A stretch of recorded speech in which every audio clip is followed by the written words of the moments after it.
नामावली का जब गान करते हैं तो शिल्पिल्ले बाई का स्मरण आता है उसमें। सुत बिस दियो पूज शिल्पिल्ले भक्ति रशीली पाई। देखो कितना विश्वास होता है भक्त को, कैसा वो श्रद्धावान होता है। एक राजकुमारी और दूसरी एक जमींदार की पुत्री, दोनों को मित्रता थी। एक दिन राजा के यहां भगवत प्रेमी महात्मा आए। वो संत सेवी राजा थे। महात्मा जन आते रहते थे और महात्माओं का कार्य ही होता है निरंतर अपने प्रभु की सेवा और सुमिरन में मगन रहना।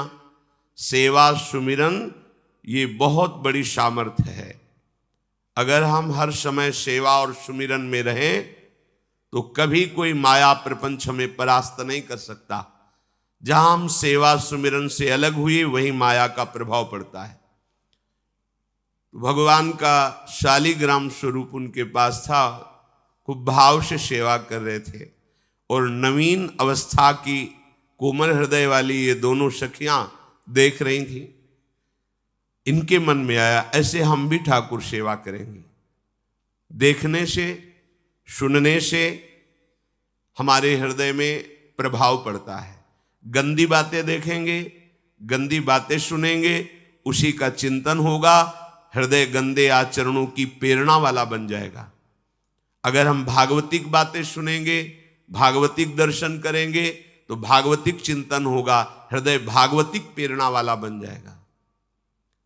कई दिन संत भगवान रुके, रोज सेवा कीर्तन कथा, सरल हृदया। उन दोनों सखियों में बात आई कि चल करके संत भगवान से कहते हमको भी ठाकुर जी दीजिए। दोनों ने चरण पकड़कर प्रार्थना की, गुरुदेव हमारे हृदय में भी इच्छा हो रही कि हमें ठाकुर सेवा मिले। अब दोनों बच्चे ही थे। संत भगवान ने विचार किया सेवा पद्धति में बहुत सावधानी की आवश्यकता होती है। अभी ये बच्चे हैं, कहीं सेवा अपराध न बन जाए। सेवा अपराध भी होता है। उपासना में चलने वाले उपासक को सेवापराध और उपसेवापराध 32 ये 64, इन पर सावधान रहना चाहिए। ये गलती नहीं होनी चाहिए। जैसे आप ठाकुर सेवक हैं, अपने घर में सेवा विराजमान किए हुए हैं। अब जैसे आपको ठाकुर जी के दर्शन के लिए जाना है, जहां तक ठाकुर जी के दर्शन करने के लिए जाना है, हो सके तो पादुका न पहने, नंगे पैर दर्शन करने जाए।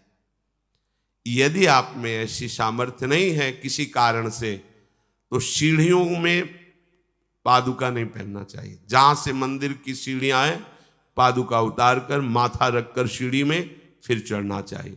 खड़ाओं या पादुका पहन करके श्री विग्रह के दर्शन करने के लिए जाने में फिर अपराध लगता है।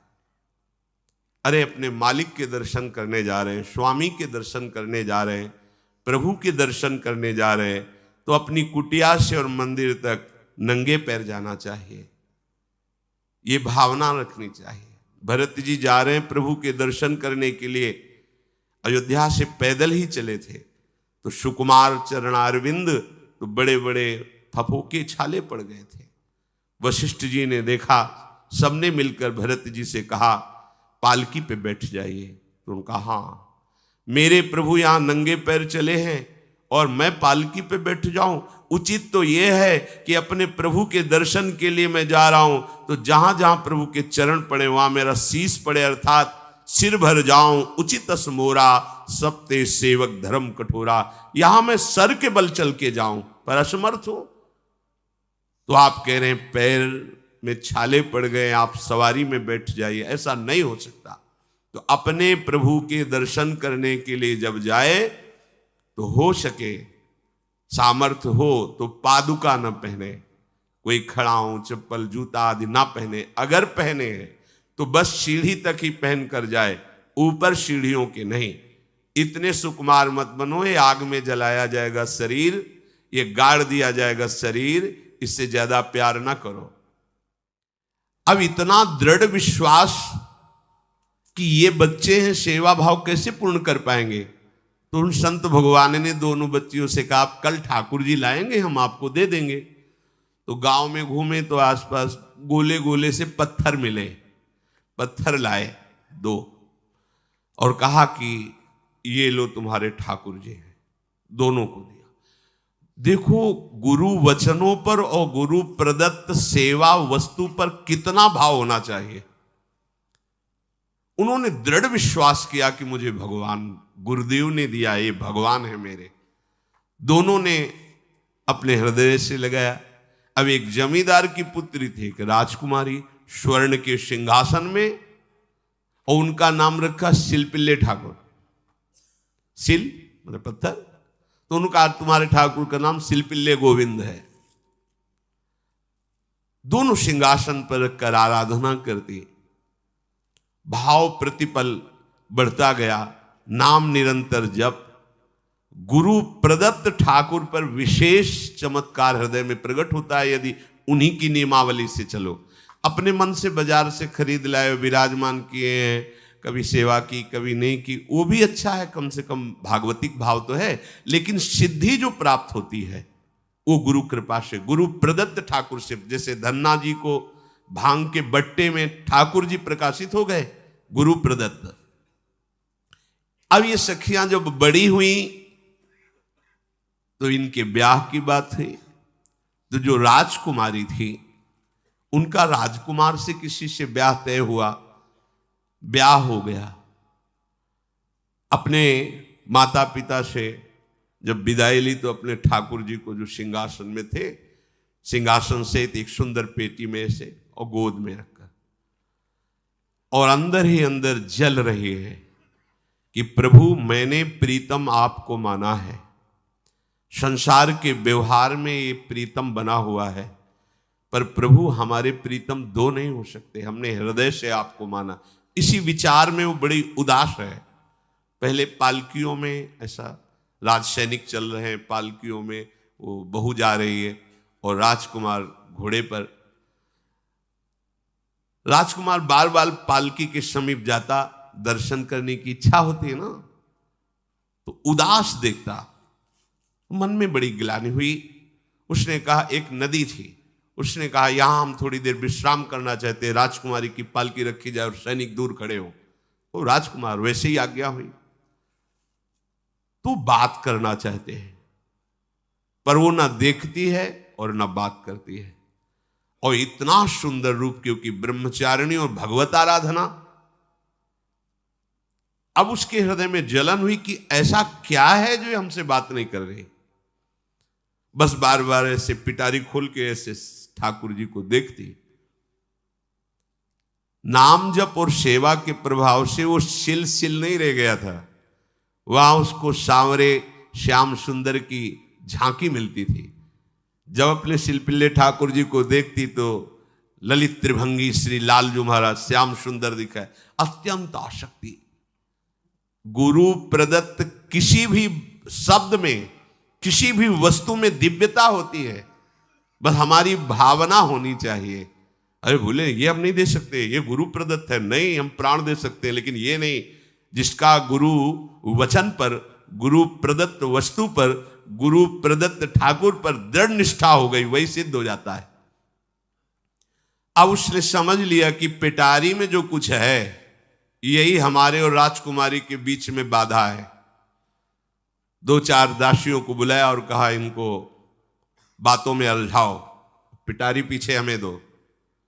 और प्रवीण दासियां उनको विनोद भाषा में, हंसी मजाक में बात, लेकिन वो उदासीन। धीरे से गोद में पेटी थी, ले ली, हम लिए हुए हैं, आप बातचीत में सारा, और पेटी उनको दे दी। राजकुमार ने राजकुमारी से कहा यही पेटी तो हमारे आपके बीच में बात, फेंक दी नदी में। अब तो जो उसके हृदय में पीड़ा हुई, भारी व्याकुलता। अब राजकुमार है, सैनिकों के साथ तुरंत पालकी उठवाई, महल ले गया। पर वो आसक्त है, इतनी सुंदर राजकुमारी, क्योंकि भागवतिक तेज से संपन्न में आकर्षण होता है। राजकुमारी ने कहा, यदि हमारे ठाकुर नहीं तो मैं नहीं। आज से अन्न जल त्याग, प्राण त्याग दूंगी अगर हमारे ठाकुर जी हमारे समीप नहीं तो। आज से अब एक बूंद पा कैसे पिए? अपने ठाकुर को भोग लगा के पाला है और ठाकुर जी फेंक दिए गए। भारी व्याकुलता, जैसे मीरा जी कहते, दृश्य बिन दुख न लागे नैन, न रात में नींद है न दिन में अन्न जल है, व्याकुलता। अब भयभीत हो गया राजकुमार। पूरा महल इस विषाद से हो गया कि अगर नवीन राजकुमारी प्राण त्याग देती है तो क्या होगा लोक समाज में, कि अभी नवीन राजकुमारी गई, ये लोग ऐसे निर्दयी हैं कि ऐसा व्यवहार किया कि उसने प्राण त्याग दिया। राजकुमार घुटने में आ गया। घुटने टेक कर राजकुमारी से कहा, मैं तुम्हें दुखी नहीं करना चाहता, पर मैं तुमको छोड़ भी नहीं सकता। अब हमें आप वो उपाय बताओ जिससे आप मुस्कुरा दो, आप प्रसन्न हो जाओ। तो उनका, हम अपने ठाकुर के बिना जीवित नहीं रह सकती। यदि आप हमें जीवित देखना चाहते तो हमारे ठाकुर जी ला के दो। ठाकुर जी को नदी में फेंक दिया था। पारिवारिक जनों के साथ राजकुमार उस नदी के तट पर गए और राजकुमारी से कहा, तुम्हें इतना प्रेम ठाकुर जी से, तो तुमसे ठाकुर जी कितना प्रेम करते हैं? अगर तुमसे ठाकुर जी प्रेम करते हैं तो मुझे प्रमाणित कर दो, तो मैं जीवन भर तुम्हारी आज्ञा में रहूंगा। अच्छा, तो तुम ये देखना चाहते हो कि ठाकुर जी हमसे कितना प्रेम करते हैं? हाथ फैलाया और आर्त भाव से पुकारा कि गोविंद, अब आपके बिना मैंने जीवित नहीं रहना। अंदर से जेव ही प्रार्थना की तो जल से सिंहासन सहित सिलपिल्ले भगवान जैसे कोई वायु के प्रवाह में आ रहा हो, ऐसे आए और छाती से चिपक गए। पूरा परिवार, राजकुमार ये देख रहा था।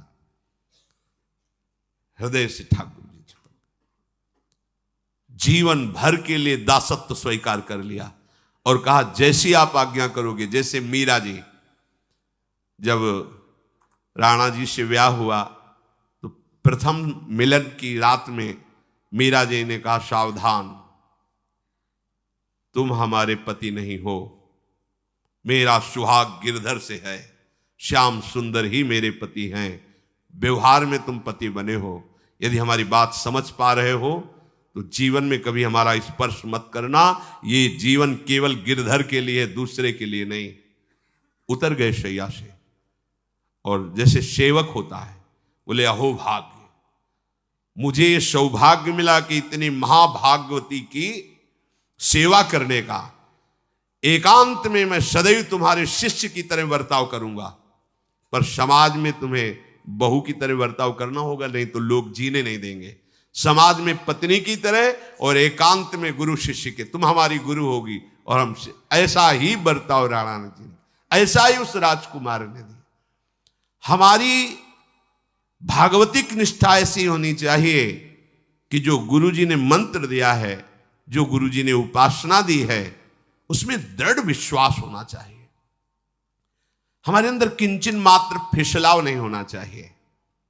और आ गए जो महामहिम सूत्र है, जब तक हमारा मन प्रभु में समर्पित ना हो जाए तब तक पाप होने की संभावना होती है। बड़े बड़ों से चूक हो जाती है। इसमें यह नहीं कहा जा सकता कि हम इतने वर्ष से साधन में लगे, हमसे चूक नहीं होगी, ये तो भूल जाना। बड़े बड़ों से चूक करवा देना माया का कार्य होता है, पर जिनका मन प्रभु को समर्पित हो गया है उनसे चूक नहीं हो सकती। इसलिए जो अगला सूत्र वर्णन किया कि जितने भी पापाचरण होते हैं वो सब मेरे से होते हैं, ऐसा उपासक दृढ़ निश्चय करे।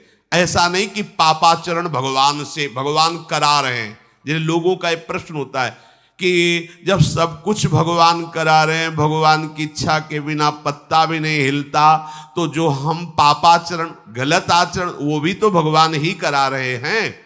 इस विषय को समझना है। आज के समाज का जो मानसिक स्तर है, जब हम त्याग की बात करते हैं कि गंदे आचरण नहीं करने चाहिए, तो जो समझाया जाता है और जो समझ है आज की आधुनिक, वो ये समझ है कुछ ऐसे जनों ने ये निर्धारित भी किया है कि बहुत भोग कर लेने पर फिर समाधि की प्राप्ति होती है। अगर ऐसा होता तो लाखों लोग समाधि को प्राप्त होते, लाखों लोग बिना साधना के। क्यों? बचपन से लेकर के पूरे जीवन तक भोग ही भोग रहे, सब समाधि में पहुंच जाते।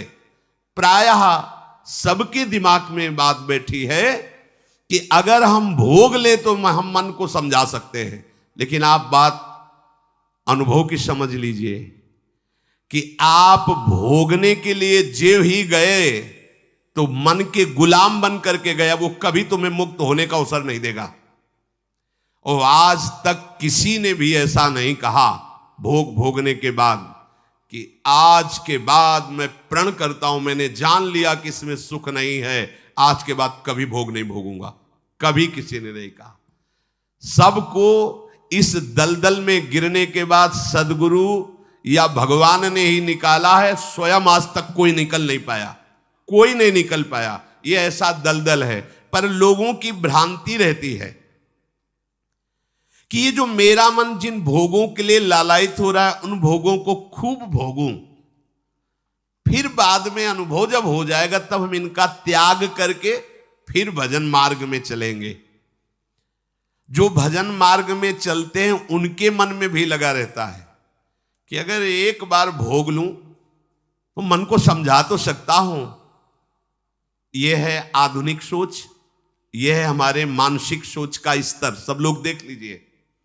अब भागवतिक सोच और शास्त्र सिद्धांत का जो मत है वो ये है, ये डंके की चोट से गाया गया है और इसी मार्ग में चल करके समाधि को प्राप्त हुए महापुरुष।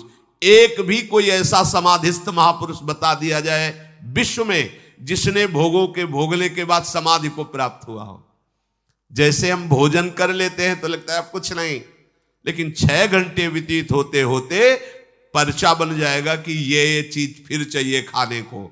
ऐसे ही कोई भोग भोगने के बाद कुछ क्षण के लिए उससे विरति हो जाती है, ठीक है, लेकिन फिर कुछ मिनट होने के बाद फिर नई स्फुरना, नया संकल्प, नई क्रिया, नई भोग वासना सब हृदय में देख लो। इसके लिए किसी और से सलाह लेने की जरूरत नहीं। इसलिए ये जो संतों का मत है, शास्त्र का मत है कि भोगों के भोगने से भोग वासना दृढ़ होती है, कामना बढ़ती है, ना कि शांति मिलती है। लेकिन आधुनिकता में भोगों को भोगने से शांति मिलती है, ऐसी धारणा बनी हुई है और ये गलत है। और ये इतनी गलत हो जाती है कि हम हत्या करने लगते हैं, हिंसा करने लगते हैं, पूज्य जनों के साथ दुर्व्यवहार करने लगते हैं। आज तक भोगों में इति नहीं हुई। देवयानी जी भगवान शुक्राचार्य जी की पुत्री हैं। वो इतनी सुंदर हैं कि कोई अप्सरा भी उनसे होड़ नहीं कर सकती, क्योंकि भगवान शुक्राचार्य की पुत्री जितेंद्री, पवित्र, भगवद आराधन संपन्न। बड़ा प्रसंग है, उसको ना लेते हुए हम सारांश में बता रहे। वृषपर्वा की पुत्री शर्मिष्ठा, ये असुर राजकुमारी हैं। दैत्यराज वृषपर्वा, उनकी पुत्री शर्मिष्ठा, और दैत्य गुरु भगवान शुक्राचार्य, उनकी पुत्री देवयानी बड़े समाज के साथ जंगल में गई हुई थी। एक बड़ा दिव्य सरोवर था, तुलसी में सब राजकुमारियां स्नान कर रही थी। अचानक वहां से कोई महात्मा निकले तो जल्दी में सबने वस्त्र धारण किए, तो शर्मिष्ठा के वस्त्र देवयानी ने और देवयानी के वस्त्र शर्मिष्ठा, वो महात्मा निकल गए। वहां कोई उनको टिकना तो था नहीं। देवयानी ने देखा कि मेरे पवित्र वस्त्र, देवयानी ने वस्त्र धारण नहीं किया शर्मिष्ठा के। जब वो महात्मा चले तो देखा कि हमारे वस्त्र राजपुत्री शर्मिष्ठा धारण किए। तो उनका, तुझे पता है मेरे वस्त्रों को स्पर्श करने का भी तेरे को अधिकार नहीं, तूने धारण कैसे कर लिया? तो उनका, ज्यादा मत बोल, इतना गुमान करके मत बोल। जैसे सब सेवक पलते हैं मेरे महाराज से, ऐसे तेरा पिता और तू भी मेरे महाराज के द्वारा ही पोषित है, क्योंकि वो तो राजा है, सारी सेवाएं वही देते हैं। ऐसा नहीं बोलना चाहिए, क्योंकि गुरु पुत्री है, आचार्य पुत्री है और सम्माननीय है, पर ऐसा वो बोल गई शर्मिष्ठा। देवयानी ने कहा तुझे पता है अगर मेरे पिता की दृष्टि बदल जाए तो 2 मिनट में देवता तेरे पिता सहित संपूर्ण राज्य को नष्ट कर देंगे। मेरे पिताजी के भय से ही देवता आक्रमण नहीं कर। शुक्राचार्य मंत्रवेत्ता है। ज्यादा बात बढ़ गई तो राजकुमारी का शासन चलता है। उसने कहा इस गुरुपुत्री को उठाकर कुएं में डाल दिया जाए, और उस समय वस्त्र धारण नहीं की हुई थी, उनको उसी स्थिति में डाल दिया गया और वो चली गई। उसी समय शिकार खेलने के लिए महाराज ययाति चक्रवर्ती सम्राट तो आवाज सुनी। सैनिकों ने बताया कि कोई देवपुत्री है, दिव्य तेज प्रकाशित हो रहा है उनके शरीर से, और दूर से देखा है ऐसा लग रहा है कि शायद वो वस्त्रहीन भी हैं। उन्होंने कहा तुम लोग दूर जाओ, और स्वयं महाराज ययाति गए और उनको तो जब हाथ पकड़ के निकाला और अपने वस्त्र से उनको आवेष्टित किया तो उन्होंने कहा कि हमारी आर्य मर्यादा है, एक बार आपने हमारे शरीर को देख लिया और हमारे हाथ को पकड़ लिया, अब आप हमारे जीवन भर के लिए पति स्वरूप हैं, स्वीकार कीजिए। तो उन्होंने कहा कि देवपुत्री मैं तो आपका परिचय भी नहीं जानता हूं, आप कौन हैं? तो उन्होंने कहा भगवान शुक्राचार्य की पुत्री देवयानी। घुटने पे हो गए तत्काल। उन्होंने कहा इतने बड़े महापुरुष की पुत्री के साथ मैं ब्याह कर सकूं, मेरी सामर्थ्य नहीं, क्योंकि मैं क्षत्रिय कुल में प्रकट हुआ राज परिवार से हूं, और वो तो देवताओं के द्वारा भी वंदनीय है शुक्राचार्य जी। तो उनका आप निश्चिंत रहो, ये विषय मैं संभालूंगी, पर आप मेरे पति हैं, ये स्वीकार कीजिए। बोले यदि शुक्राचार्य जी इस पर राजी हैं तो हम ये बात स्वीकार करते हैं। शुक्राचार्य जी विलंब होने के कारण व्याकुल ही थे। देवयानी जी ययाति जी को लेके गई। बड़ा प्रसंग है, पर उन्होंने कहा जब आप राजी हैं तो हम राजी हैं। शुक्राचार्य जी राजी हुए और वृषपर्वा को सूचना दिया कि मैं तुम्हारे राज्य को त्याग कर जा रहा हूं। वो तो तत्काल आकर चरणों में गिरे, महाराज आपके बिना मेरा अस्तित्व क्या है, आप कैसे राजी हो सकते हो? बोले मेरी पुत्री को दिगंबर करके कुएं में डाल दिया गया, मैं इस अपराध से बिल्कुल तुम्हें माफ नहीं कर सकता। बोले कोई उपाय? तो बोले देवयानी बोले। तो देवयानी ने कहा तुम्हारी पुत्री हमारी दासी होकर चले तो मैं तुम्हें क्षमा कर दूंगी। बोले बिल्कुल ठीक, तथास्तु। पूरे राज्य की रक्षा के लिए राजकुमारी शर्मिष्ठा को देवयानी की दासी भाव में अब महाराज ययाति के महल पे पहुंचे। देवयानी ने कहा कि ये जो दासी भाव में आई हुई हैं ये सर्वांग सुंदरी हैं, और आपका कभी मन उधर चलना भी नहीं चाहिए, अगर चलेगा तो आप हमारे दंड के पात्र बन जाएंगे।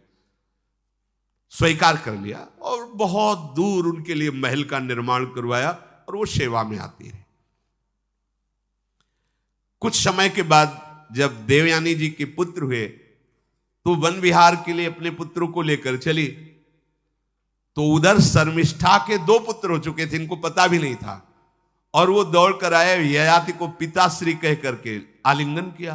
छोटे छोटे बच्चे। देवयानी ने कहा कि हमने कहा था तुम्हें देखना भी नहीं है, और ये किसके पुत्र हैं? शर्मिष्ठा मुस्कुरा रही थी।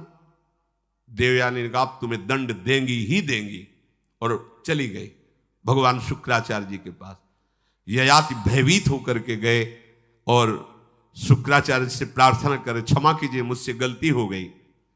और शर्मिष्ठा से ऐसे नहीं मिले।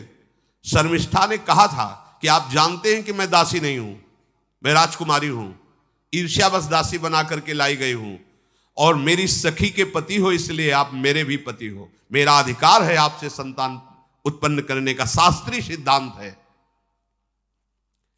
शुक्राचार्य जी ने कहा कि जो देवयानी कहेंगी वही हम मानेंगे, क्योंकि मेरी पुत्री है। क्या चाहती हो? तो बोले पुरुषत्व से इनको हीन कर दो। गुस्सा में आके शुक्राचार्य जी ने कहा तथास्तु। उसी समय महाराज ययाति पुरुषत्व से हीन हो गए और वृद्धावस्था छा गई शरीर में। अब ययाति ने कहा, अब सुखी रहोगी तुम? तब देवयानी को भी होश आया कि ये तो क्या हमने अपना ही सर्वनाश कर लिया। कहा, पिताजी अब इसका सुधार कैसे होगा? तो बोले, जो पुत्र अपनी यौवन अवस्था दे देगा वही यौवन अवस्था इनके ऊपर आ जाएगी, वृद्धावस्था उसके पास चली जाएगी। महाराज ययाति ने अपने बड़े पुत्र यदु जी से कहा, तो उन्होंने कहा, इसका प्रयोग कहां होगा? मां के साथ? कदापि नहीं। मेरी यौवन अवस्था का प्रयोग मेरी मां के साथ कदापि नहीं, क्योंकि वो बड़े ज्ञानी महात्मा, इन्हीं के वंश में भगवान श्री कृष्ण का प्रादुर्भाव हुआ, इसलिए यदुवंशी कहे गए। सबसे छोटे, शायद उनका नाम पुरु, ऐसा कुछ, उन्होंने कहा, यह जीवन पिता का दिया हुआ है, इस पर पूरा अधिकार है, आप स्वीकार कीजिए। तत्काल वो वृद्ध हो गए, वो जवान हो गए। कई हजार वर्ष तक उन्होंने अपने पुत्र की आयु का विषयों में सेवन किया। फिर उनके मन में एक दिन बहुत घृणा हुई, धिक्कार है मेरे जीवन को और धिक्कार है इस भोगा शक्ति को। अपनी आयु तो गंवा ही दी, अपने पुत्र की भी आयु गंवा दी, फिर भी वैसे ही भोग वासना। तो उन्होंने सबको शिक्षा देने के लिए बात कही, यत् पृथिव्यां व्रीहि यवं हिरण्यं पशवः स्त्रियः न दुह्यन्ति मनः प्रीतिं पुंसः कामः तस्यते न जातु कामः कामानाम् उपभोगेन साम्यति हविषा कृष्णवर्तमेव भूय एवाभिवर्धते यदा न कुरुते भावं सर्वभूतेष्वमङ्गलं समदृष्टेस्तदा पुंसः सर्वा सुखमया दिशा या दुस्त्यजा दुर्मति भीर्जीर्यतो या न जीर्यते ताम तृष्णा दुःख निवहाम शर्म कामो द्रुतम त्यजेत। जिसका हृदय काम से व्याकुल हो गया है, उसको त्रिभुवन की सारी सुंदरी स्त्रियां दे दी जाएं, जौ धान स्वर्ण पशु सब वैभव, तो भी वो कभी तृप्त नहीं हो सकता। ये महाराज ययाति का अनुभव। त्रिभुवन की विषय भोग भोगने से भोग वासना शांत नहीं होती, वरम और प्रबल हो जाती है। जैसे घी की आहुति डालने पर आग भड़क उठती है, वैसे ही भोगों को भोगते ही रहने पर भोग वासनाएं प्रबल रूप धारण कर लेती है और वो इतना कमजोर हो जाता है कि सोचता है मैं इसके बिना जी नहीं सकता।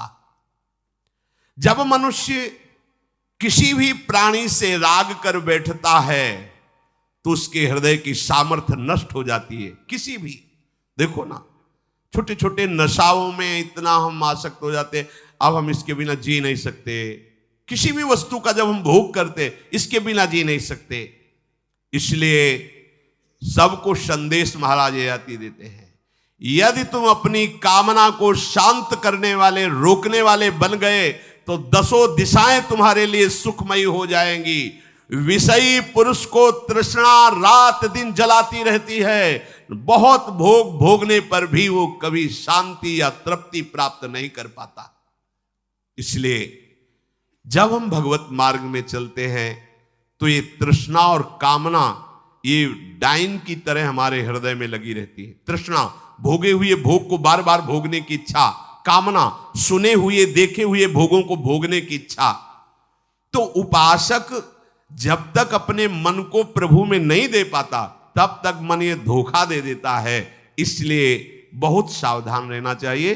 प्रभु की शरण में हो करके नाम जप करो और सदैव गुरुजनों की आज्ञा पर रहो, तो ये काम, कामना, वासना, ममता, आसक्ति, राग, द्वेष ये तुम्हें बांध नहीं पाएंगे। इनकी कृपा से आपको भगवत साक्षात्कार हो जाएगा। गुरु वाणी, संतों की वाणी, ये हमारा जीवन बन जाए। अगर ये जीवन नहीं है तो फिर मन हमें ऐसी जगह फंसा देगा जहां से हम निकल नहीं पाएंगे।